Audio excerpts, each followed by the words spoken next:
Hi, it's time for Street Talk, your voice and your views on the issues in the news.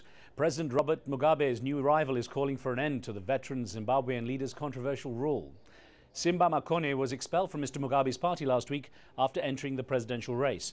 The new contender expressed concern that the country could not guarantee free and fair elections, but is sure the people are desperate for change. He wants to re-engage the international community and develop new economic policies to help save the crumbling economy. Here I join President Mugabe. I join Atham Tambara and Morgan Changirai in appealing for a peaceful and clean election campaign.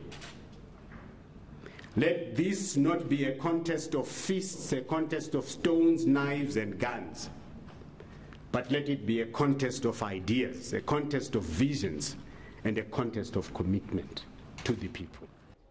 Well, Carly in Canada tells us what action she thinks should be taken. Two things have to be done. The government needs to accept responsibility for the economic hardship, and it needs to begin rebuilding the country from the ground up. Zimbabwe has to stop blaming the international community for its woes. Muriel in Montreal thinks a temporary solution is needed. In the best of worlds, it should be under UN supervision while its government gets cleaned out. I mean UN, not American supervision. And Sarah in the US thinks other nations may need to play a role. There are two solutions. People can either try to side with ZANU-PF in the hopes of international intervention, or they can diplomatically protest against the party in hopes of putting it to a stop. Well, the reality of Kosovo's declaration of independence is finally sinking in as its sovereignty is recognized by the United States and most of the European Union. Despite continued opposition from heavy hitters like Russia and Spain, Albanians expressed their optimism for the future, while Serbs insisted today just brings business as usual. We're seeing the first days of independence that we have waited for so long, but now we have to work hard. We wanted a state, and now we should work for it.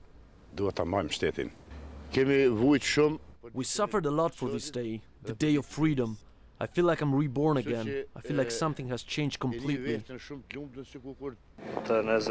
This is unfair and it is illegal according to all international laws. The UN is not respecting even its own laws and principles on which it was founded.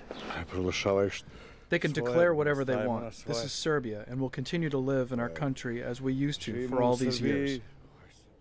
Well, the world's smallest flying dinosaur has been revealed through a fossil find in China. The tiny toothless species had only a 25-centimeter wingspan and survived high up in the trees. Until now, scientists didn't know reptiles could adapt to living in trees. The discovery is giving them a bird's-eye view on the evolution of flying species, it seems. And that's it until next time. Do keep sending in your questions and comments and point us to anything interesting or amusing for Street Talk. Remember, what you see here isn't necessarily the view of Al Jazeera, and some of the content's been edited, but for time and space reasons only. And that's the talk on the street.